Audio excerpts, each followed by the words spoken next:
Today, Wednesday, December 4th. I'd like to call this meeting to order.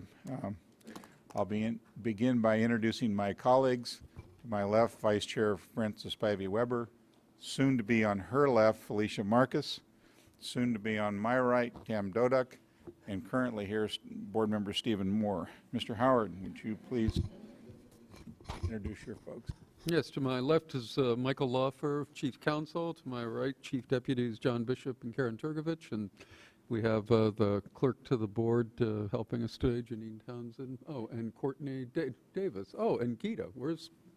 I didn't look. Janine's not here today. Waiting, I'm proud. Okay. All right, good. Thank you. I told you she'd be here in a minute. As you all know, if you hear an alarm, you need to exit out the two back doors, not both of them, just whichever one you choose, down the steps, cross the street to Chavez Park, take your valuables with you, and wait till something happens. I would like to let you know in all seriousness that this meeting is being webcasted and recorded, so please speak in the microphone when you come up. And if you would be sure and identify yourself and whom it is you're representing, if it's someone other than yourself. Last and very important to me, if you would turn all of these off, it would keep from getting one of those nasty looks from me. Miss Liz Haven is going to be presenting a Superior Accomplishment Award. Liz? Why don't I ever get one of those? Because everything you do is. Is there a superior. reason? Is there a We reason? couldn't figure out which to, to identify. That was a good recovery. Thank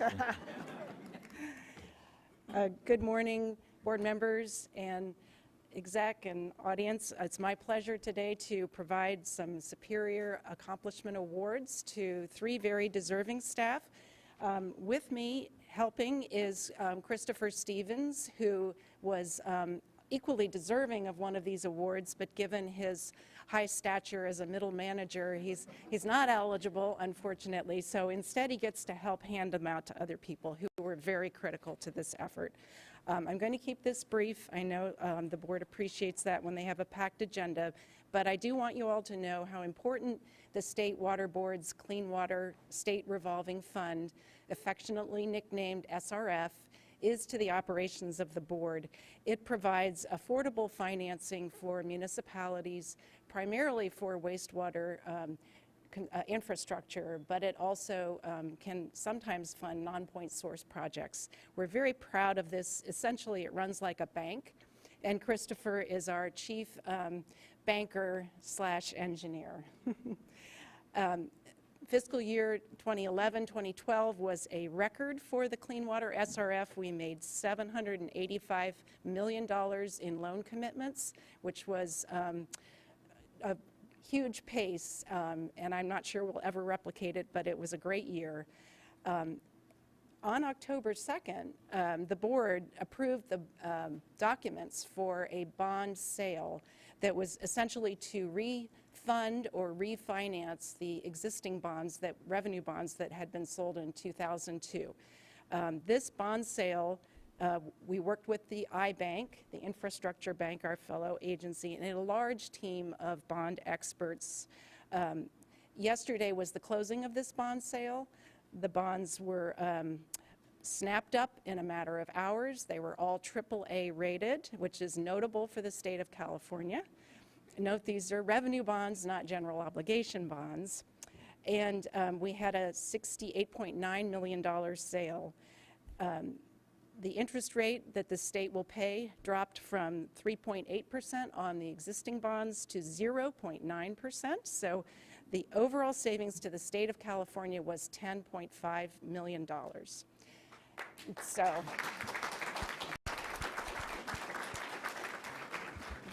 to honor the three key staff people who were involved with this, I'd like to call up Heather Bell from accounting.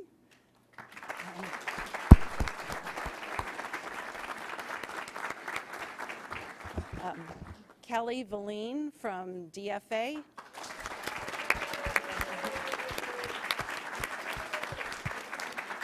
And I note that she appears to have brought her entire family with her. If you would raise your hands. Very proud family. And last but definitely not least, our key linchpin in all of this, Ann Hartridge from the Office of Chief Counsel.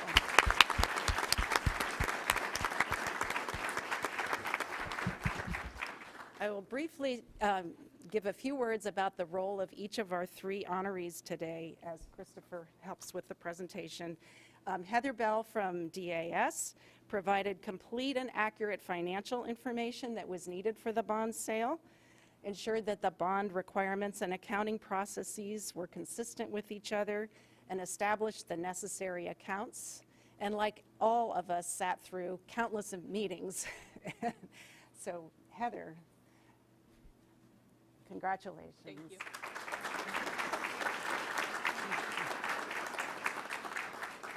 Kelly Valine, in addition to her usual workload for us, ensured that the bond requirements and loan processes were consistent with each other, and provided complete and accurate loan information needed for the bond sale. And the reason that's important is that our SRF loans are the collateral for these bonds, and we're part of the reason why they're AAA rated.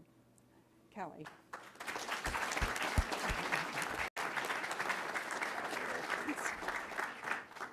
And last, but again, certainly not least, Ann Hartridge from the Office of Chief Counsel ensured that the bond documents met the board's legal requirements and that the board could meet all of the bond requirements, provided legal advice and training to water board staff and management. Very important to me, modernized the master indenture agreement so that we can facilitate future bond sales if needed. And on top of all this, continued with this existing workload, which, as I mentioned, resulted in a record year for the SRF. So, Ann, congratulations.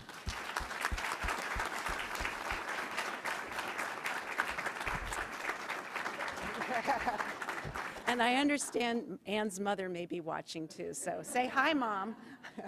Liz, if I might, I don't think it escaped anyone in this room that our bonds were AAA rated. And it's not because of me or my colleagues up here, it's because of our staff and those that have preceded them. And I would venture to say that, if I'm wrong, somebody's going to come forward and I'll be proud of them, but that what we're dealing with here is probably the most fiscally solvent financial entity in the state of California. And when we're able to issue bonds at a rate that's favorable to others in the state, it just shows what a good job these folks have done. And you know, everybody on the outside has this opinion of the state and money and things flow here and things flow there. I guarantee you Liz and her staff are very accountable to all of us, and we do ask them a lot of questions about what they're doing.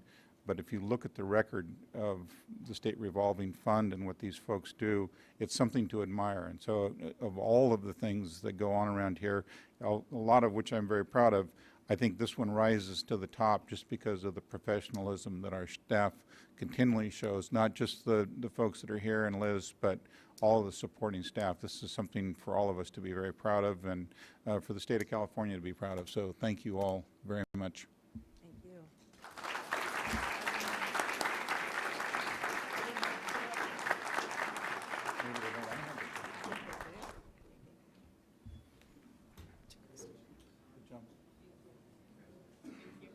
Yes, this is great. Thank you. Thank you. Excellent.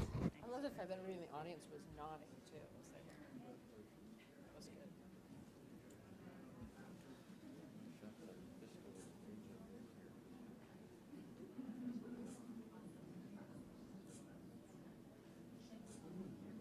Everybody wants your picture. Yeah, look at that. How they keep coming up. Yeah. Yeah.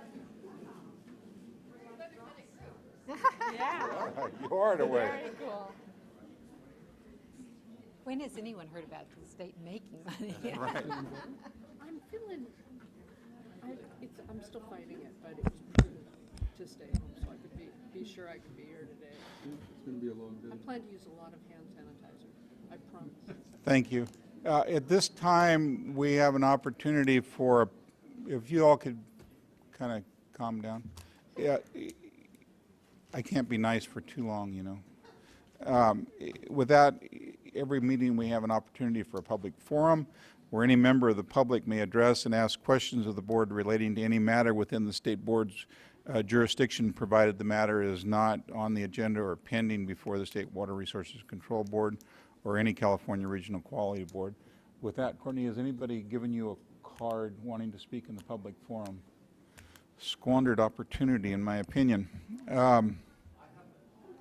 The board will consider. Here's one. I would like to address the board, if I Did you may. fill out a card? Yeah, I filled out a card, but I wasn't sure that it wasn't listed as a number on the agenda, so I wasn't sure how to Why don't you fill out. give it to her, turn on your microphone, and we'll hear from you. How's that?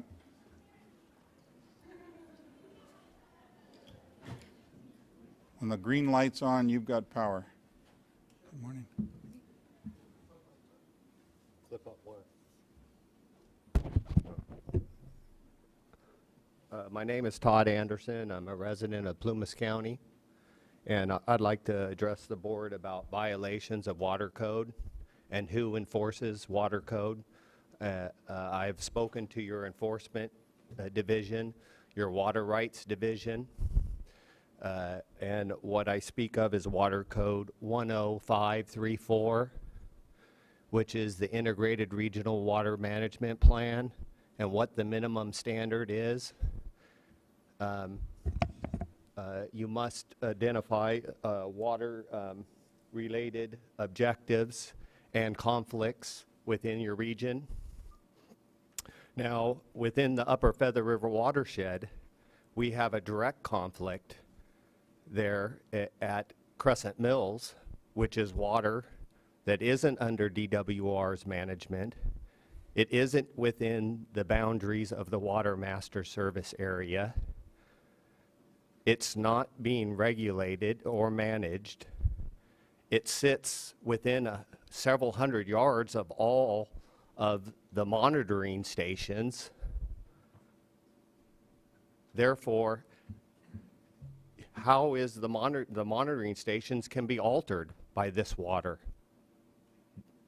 Now, in 2004, the courts allowed a movable diversion point from some of this water several miles upstream. Therefore, the water master has to account for that water. So where has that water been going to the river? These are questions the water master does not want to answer and DWR does not want to answer. Okay? Now, I believe a percentage of that water belongs to my parcel of land.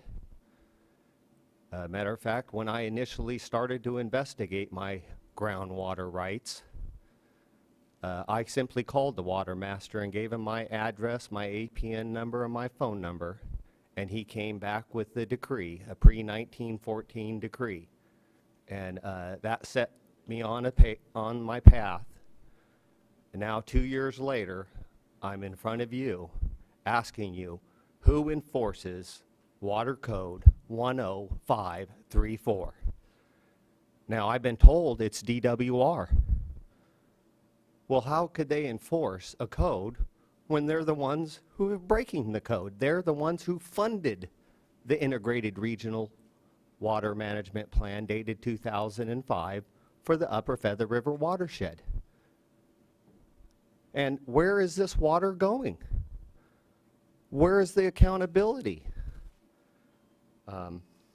Because that code section was violated, that means multiple violations have happened throughout our water codes.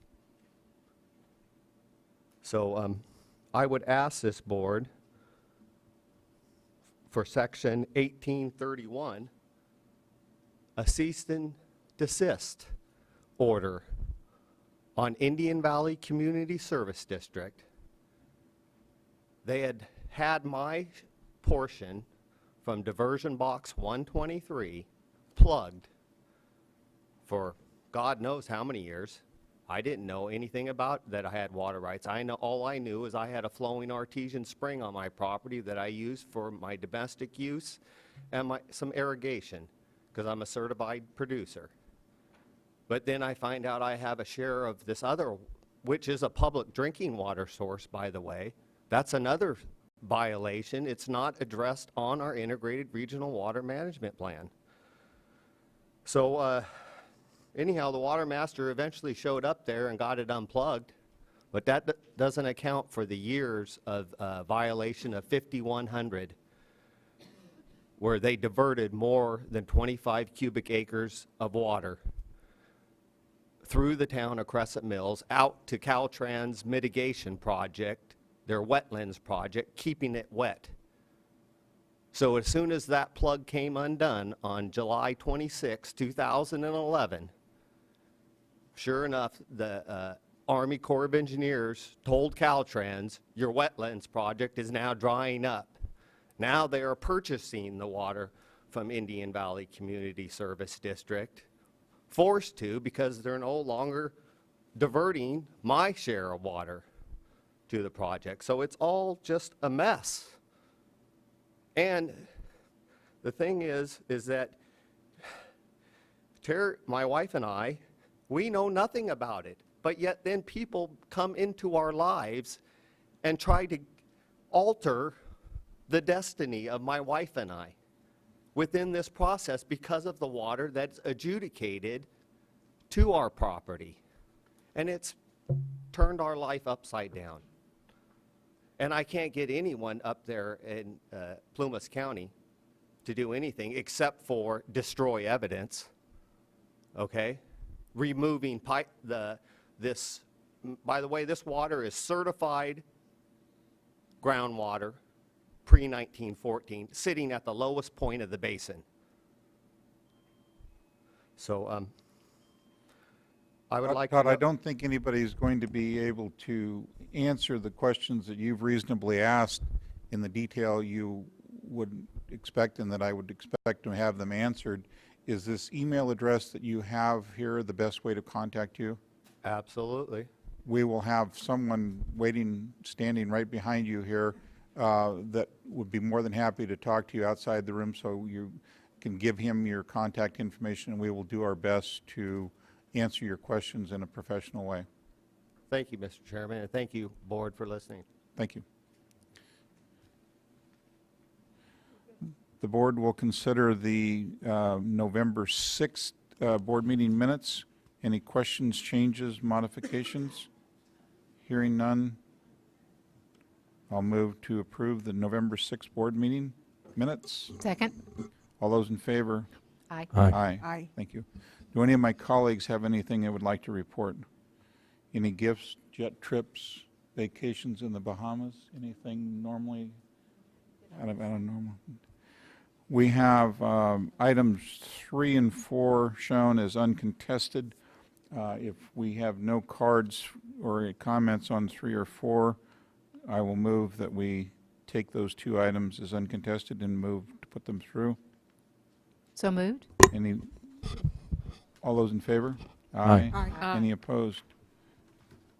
And we'll get down to the real part of our meeting. Mr. Howard, would you please introduce item number 5? Yes, item number 5 is a resolution to allocate almost $1 million from the cleanup and abatement account for San Gabriel Basin Water Quality Authority for a groundwater remediation facility. This is the second allocation from the cleanup and abatement account for this project. In 2007, $1.4 million was allocated. And we have Connie Mitterhofer and Nathan Jacobson. No, Nathan. Before we get going on this, my colleague, Ms. Doduk, has pointed out incorrectly that I wasn't here for the November 6th board meeting. I was observing wildlife in Colorado with my son, and so therefore I move we adopt the cannot minutes. move. Before you move, the minutes And the need to date be was wrong, too. corrected. Yes. Under call to order, the minute says Chair Hoppen called the meeting to order on October 16th. Well, he did, but this is the minutes for November 6th. And I believe Ms. Spivey Weber called the meeting to order. I did. And some of you might wonder why we have engineers on our board. Now you know. Thank you. So we have a motion. I move adoption of the minutes with the correction that I opened the meeting instead of Charlie. And I will second. And Charlie was not here. And I will call for the vote but not vote. All those in favor? Aye. Aye. Any opposed? Thank you, Tim. We appreciate that. Now, Connie. Good morning, Chair Hoppen and members of the board. My name is Connie Mitterhofer. I'm a senior engineer with the Division of Financial Assistance. I'm happy to be here this morning to provide you with a brief introduction and overview of the San Gabriel Whitmore Street Groundwater Remediation Project. With me to my immediate left is Mr. Jim Mon, Assistant Deputy Director with DFA, and to his left is Nathan Jacobson, Counsel. And to my right is Mr. Ken Manning, Executive Director with the San Gabriel Basin Water Quality Authority. This morning, I would like to give you a short overview and background of the project, briefly describe what the additional funding would be used for, and provide you with staff recommendation. If after my brief introduction you wish to hear more information or have questions, I would then turn the presentation over to Mr. Manning. This slide presents an overall location map. The site overlies the San Gabriel Groundwater Basin and is located within the South El Monte Operable Unit and Area 1, one of 4 Superfund sites in the basin. Contamination in the basin is extensive and complex, with large-scale groundwater plumes, different contaminants, and multiple responsible parties involved. Despite the contamination, the San Gabriel Basin provides 90% of the domestic water supply to more than 1 million people. This slide shows the 2007 extent of the 1,4-dioxane groundwater plume, which is the primary contaminant that is being addressed with this cleanup. Also shown on this figure are the location of the treatment plant. It's the blue triangle right here. And 3 of the 6 extraction wells, they're shown in green, as well as the closest down-gradient water supply well, Plant 8, located to the southwest of the plume, right here. The project site represents a hotspot area of 1,4-dioxane, which was discovered in 1999. Groundwater remediation for the 1,4-dioxane was initiated in 2007 due to the threat to 22 down-gradient water supply wells, serving approximately 85,000 residents.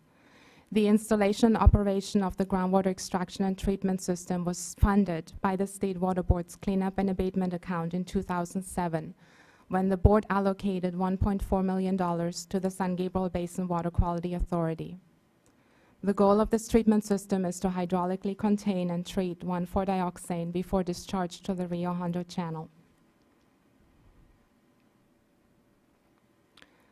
The San Gabriel Basin Water Quality Authority is now requesting an additional $955,646 from the cleanup and abatement account to continue the operation and maintenance of the treatment system for an additional 5 years. The funding would also be used to upgrade the system and replace or install additional extraction wells as needed. In summary, staff is recommending funding for this project for the following reasons. This is an orphan site and no other funding is available. If the 1,4-dioxane plume is not contained, the impact on the downgradient drinking water supply wells could be significant, both in terms of cost as well as impact to human health. Also, there are several disadvantaged communities that would be affected. I also would like to mention that the State Water Board received several letters in support of this project, including from Senator Hernandez's office and the Department of Toxic Substances Control. Thank you, Chair Hoppen and board members.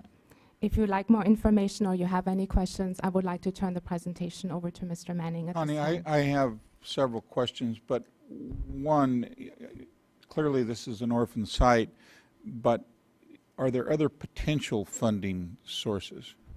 I mean, this workup says there are no other funding sources available. I assume that's currently, but given the potential impacts to the drinking water supply, there has to be another potential source, I would think, at some point. This is Jim Mon. We certainly could assist the authority to look and see if there are other funding sources. We don't know of any other right now, but we do think that there should be some potential to look around. But the 1,4-dioxin was discovered late after this was a Superfund site, and so for some reason it doesn't fall under the umbrella of DTSC and other cleanup activities. Is that correct? That is correct, and maybe Jonathan Bishop, you want to comment? Good job, Jim. Yeah, And- that was and a just, nice I'm sorry, pass. a follow-up Like- on that. I understand it was discovered late, but was there, since its discovery, has there been any attempt to find PRPs? There may have been, but I want to give you a little bit of background on that issue, is that the regional board did an extensive PRP search in South El Monte prior to that and identified responsible parties and actually initiated on-site cleanup at those facilities. And so they may have gone back and looked at their records afterwards. I don't have any information on that. But going back now would be somewhat problematic because of the cleanups have already been initiated or completed at most of these sites in South El Monte. That work started in 1985.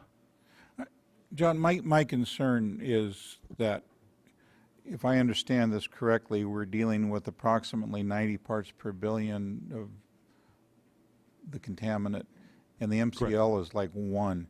So even though I tend to be Pollyanna on most days and realize that everything's nearly perfect, we aren't going to get this cleaned up in the next 5 years.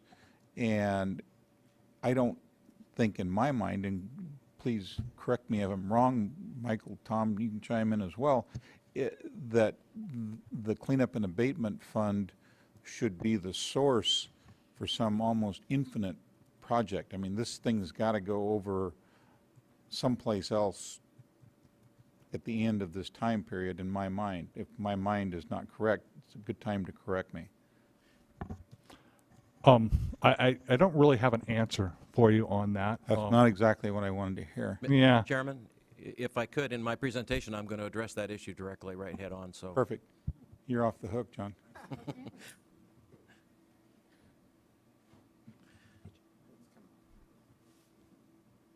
Do I need to initiate it, or is it, should it come up? Okay. Yes, Mr. Chairman, members of the board, first of all, I want to thank you for consideration of our grant application for the Whitmore Street project. I also would like to, at this time, thank the staff at the State Water Resources Control Board for their continued support and their work with us in terms of development of this grant application. They have been invaluable to you, to us, and you need to know that. My name is Ken Manning, and I'm the Executive Director of the San Gabriel Basin Water Quality Authority. And our agency, which I'll spend a little bit of time going over, was established in 1992 by the state of California to coordinate, plan, and implement groundwater quality management programs to effectively remediate groundwater contamination and assist in preventing future contamination. Now, you can appreciate in 1992, groundwater remediation was brand new, and there was very little work that had been done anywhere else in the country. And we had one of the largest contamination sites in the country in the San Gabriel Basin, and nothing had been done from the 1978, from the date it was discovered, until the late 1980s. And the state of California decided that we needed to establish an organization locally that could get out ahead of contamination, and that's what the Water Quality Authority was there to do. Since that date, the Water Quality Authority has initiated and has been involved with the coordination and assisting in over 30 projects in the San Gabriel Basin, and we have treated over 1 million acre-feet of water and pulled out of the ground over 125,000 pounds of contaminants. Now, most of those projects fall within the EPA's Record of Decision sites. This site is a little bit different. This, again, is a site map that you've seen of the San Gabriel Basin. It illustrates the 6 different operable units that are within the San Gabriel Basin. The operable unit that we're talking about is the South El Monte operable unit. There are 5 others, 2 of which are fund lead programs by the EPA.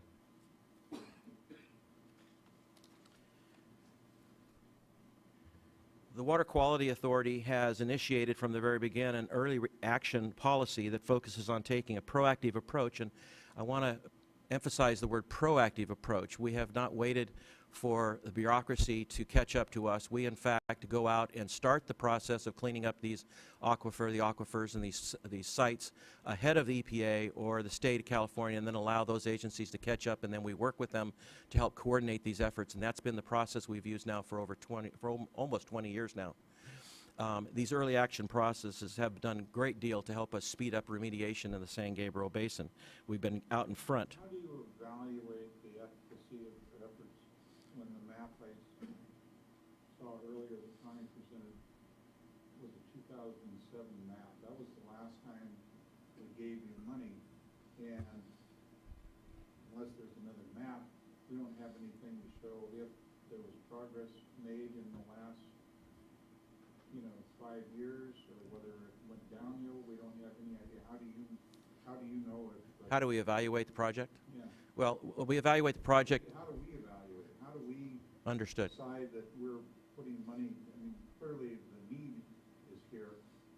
Whether we're accomplishing something when the data we've got is 5 years old. Understood, and I appreciate your concern over the lack of data that's available in that particular site. As I'd mentioned, this site is part of the South El Monte Operable Unit under the jurisdiction of the Environmental Protection Agency. They are the agency that controls the data and has access to the data. They are the ones who are, in fact, starting next week, putting in the monitoring wells that are going to help us evaluate this project going forward. The 2007 data is the most recent data that they have made available to us. And so, therefore, it's difficult for us to be able to provide any maps beyond 2007 as much as we would like. How do you know you haven't cleaned it up then? Well, we are still currently, when we started the project was 180 parts per billion. Today, we're now at 90 parts per billion, so we know we've done a great deal to eliminate portions of the site. We have been working with EPA, DTSC, and others in site remediation projects, and we've been monitoring the wells for the production of water that is about 1,000 feet south of the project, and watching to make sure that those wells, in fact, are not receiving 1,4-dioxane. And so far, we've been successful with that limited effort. Now, we have been pushing on the EPA and others to do additional work so that we can have more data about what we need to do with this project going forward. And so we would support an action by the regional board to require us to actually get additional data. It would help us in terms of our being able to evaluate this project as we move forward. We also are not happy with the fact that we have old data. So, on this particular site, there was a PRP that was identified years ago. John mentioned that in his comments just a few minutes ago. That at a point in time when 1,4-dioxane was discovered on the site, that PRP was not held to be responsible because they did not handle 1,4-dioxane. And so the regional board then came to the Water Quality Authority as an orphan site and said, we see that there's a need here to clean up this project. There is nobody else. Would you in fact take on this project? And we did that. We knew it was a threat to down gradient wells, production wells that served communities that were of disadvantaged nature. We have the cities of Rosemead, the cities of South El Monte, and the cities of El Monte. And those ratepayers were not in a position to be able to absorb the cost for this project. And so we jumped in and said we would love to be able to do this. And as a point out, we are working with over 30 projects in the San Gabriel Basin. This is the only project that the Water Quality Authority, in fact, operates. All other projects that we coordinate and work with are operated by water producers or industry. This is the only one that we do, and it's because it's of the special nature of this particular project. To get to your question that you had proposed earlier about where we go from here and potential funding sources, EPA is currently investigating the shallow source zones and installing monitoring wells. This will help us understand a little bit more about what's going on. Currently, the record of decision, which is an interim record of decision for this South El Monte operable unit, does not contain 1,4-dioxane within the interim ROD. Therefore, we can't use the monies that have been derived for South El Monte for our project. We believe that once EPA lodges their final record of decision, which will be in about 3 to 5 years, we don't know exactly when it'll be, but between 3 and 5 years, it will include 1,4-dioxane, which will provide us with another funding source for this particular project. The other thing is that DTSC will take over operation of this project in about 11 years, around 2023. It's not exactly for sure. The trigger point hasn't been reached yet, but we think that trigger point is next year. We do know that there still is a need for the Whitmore project to continue, and it's beyond the original 5 years that the first grant that you granted to us, and we appreciate that. And so we're seeking this continued funding. And DTSC is conducting additional investigations since they're going to be the successors of this particular project. And Aerojet, who is an upgradient industry to this particular project, they're carrying out a supplemental site assessment program at this point in time under the auspices of the DTSC and EPA. And monitoring wells are being constructed as we speak. The other things that I wanted to point out is... Can I interrupt you just a second? Sure. Now, you said, when is DTSC taking this over? It'll be approximately 11 years from now. We think the trigger point for the 10 years to start is about a year from today. Okay. So, once 1,4-dioxane is included in the ROD, we know that we're going to have additional funds available for this, and we know that will happen within the 5 years of this particular grant.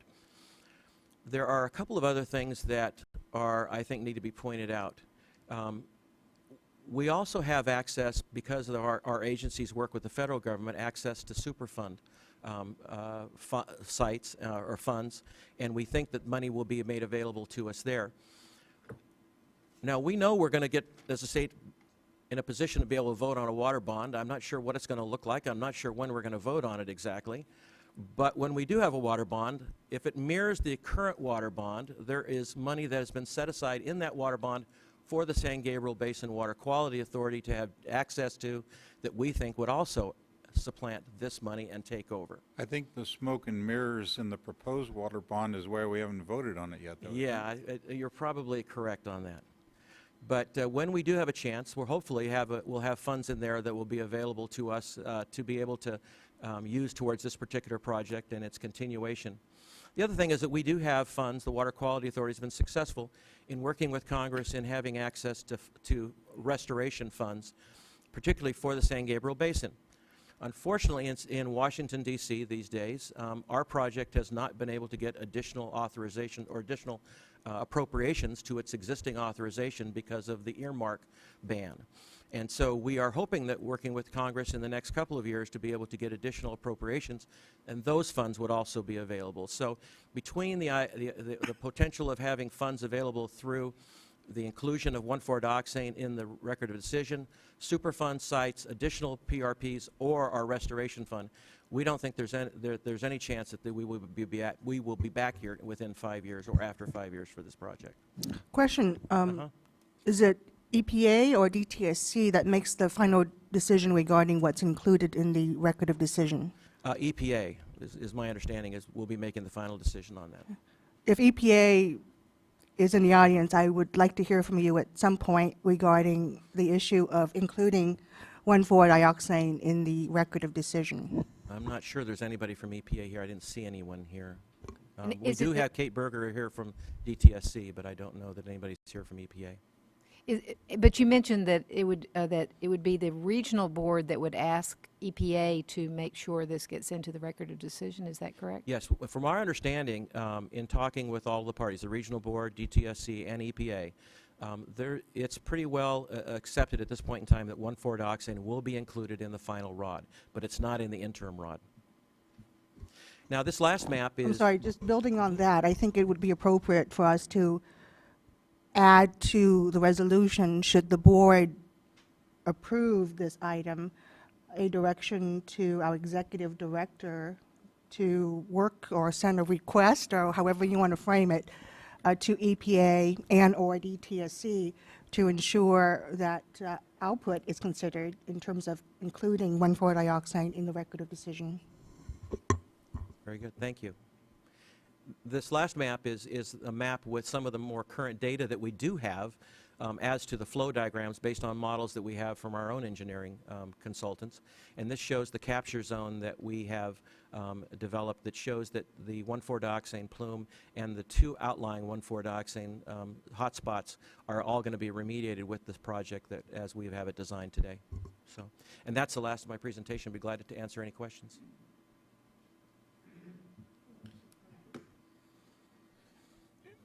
I don't know that I have any more questions. I do want on the record that, you know, in my opinion, this should be the last time we deal with this. I mean, as I said earlier, the Cleanup and Abatement Fund was not designed, to the best of my knowledge, for an ongoing project. Obviously, this thing's got a life that's going to go on past 5 years. I think it would be irresponsible to tell you, no, go find the other source and let this get further into the drinking water, you know, sphere of influence, if you will.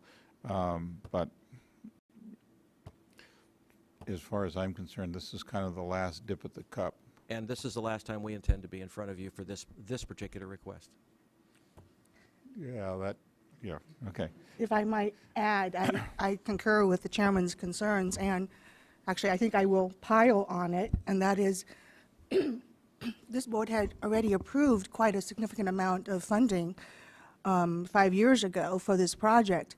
And I'm a bit dismayed in my briefing with staff to realize how very little data we've received, how very little progress report we've received for the fund that we've expended 5 years ago.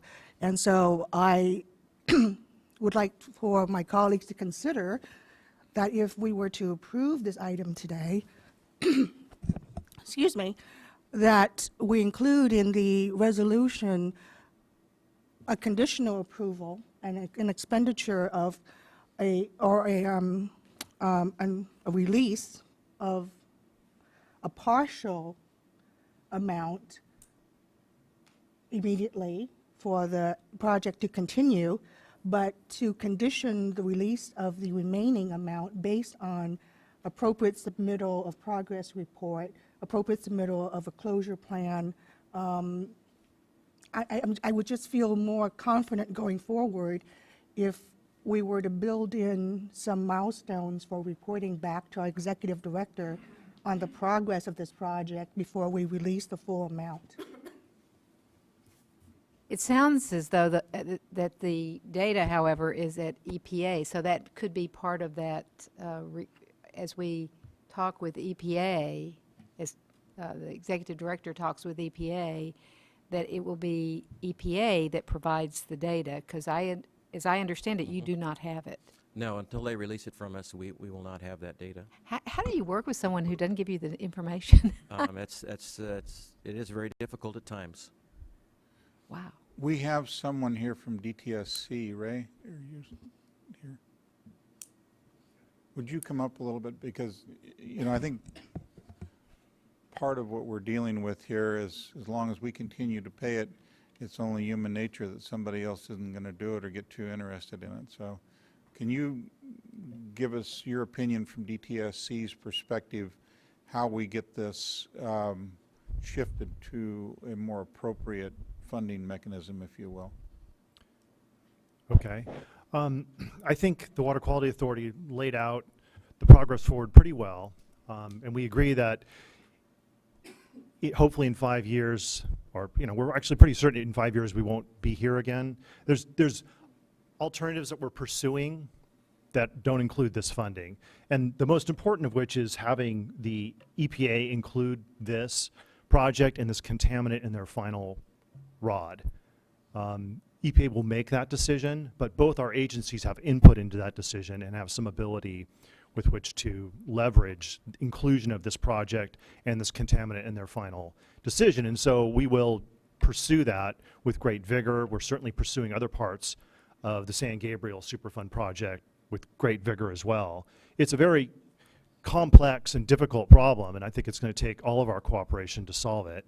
And we're working pretty hard and partnering with the LA Regional Board to make sure that we get this project on track and leveraging the proper resources out of US EPA. So we've been challenged in trying to get both data and proper definitions and working through this project. There's 5 listed sites here. They're complicated. Some include source areas, some don't. So we've been working very diligently with EPA to get this project, the whole basin, addressed, and this is one part of it, and we appreciate you guys helping out for this part of the project. We all need to work together to get this problem solved. So, I mean, we're also going to pursue the RP lead. We looked at this earlier, but we have new data, new information, so we can go back and see if we can find other RPs. to cover the source area, so we're going to be pursuing that as well in the next 5 years. And then there's also funding they mentioned too through bonds or other measures to get funding other than the cleanup and abatement account to pay for this. So we're going to be pursuing all three of those with the Water Quality Authority and the state board to the extent we can. What in your opinion, and Ken, in yours, would be a reasonable report back schedule on progress being made? Because we don't want to wait till 5 years and then finally, oops, didn't make it. So what should we be checking in annually or every year and a half, or what is a schedule that would make sense from both of your perspectives? Well, the Water Quality Authority by statute is required to provide a report to the state of California every year on all of the activities in the San Gabriel Basin. What we can do, that report is due after the first of the year in January every year. And what we can do is include as a part of that reporting process an entire segment on this Whitmore Street project that would be delivered directly to you, and we'd be glad to do that. And it would include the most up-to-date data that we have available. And new maps? And new maps, hopefully brand new maps. I mean, it's easy to imagine if US EPA won't supply you, where you're an operative in all of this, with current data, that maybe it's not all that important to us. Well, this has been a level of frustration for me. I became executive director 2 years ago after having been gone from the agency for about 7 years. And when I came back to the agency 2 years ago, I have been very frustrated by the lack of data that we've had available in modeling. And I've been working alongside the EPA to get as much information as we could. But at the same time, I've also been working with the water master and with the municipal water districts in the area to try and develop a comprehensive database and modeling program outside of the EPA so that we can validate and keep our own set of records for this. This is in development, but unfortunately we don't have it yet, and it's probably going to be another year before we do have it. But eventually I'll be in a position to be able to do my own modeling and my own database development for projects like this in about a year and a half. So. John, if you would, on my behalf, write US EPA a very polite, get off your butt kind of a letter and tell them that we need more data from them, please, or things. Yeah, well, we'll look into it, because I think there might be some misunderstanding we have had. The state and regional boards have worked closely with EPA on this site for 20 years, and we've never had any issue with getting data from them. We shared the data. We supplied a lot of the data initially.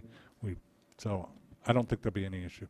Good, thank you. If I might add on to that, since John said you've been working on this for 20 years, at our last meeting, the board adopted a resolution regarding underground storage tanks. And one of the things that I think we're starting to shift into with that program is the requirement of closure plans. In other words, to make people keep in mind the idea that these sites are not supposed to, go on forever, but that there is some sort of an end game in mind.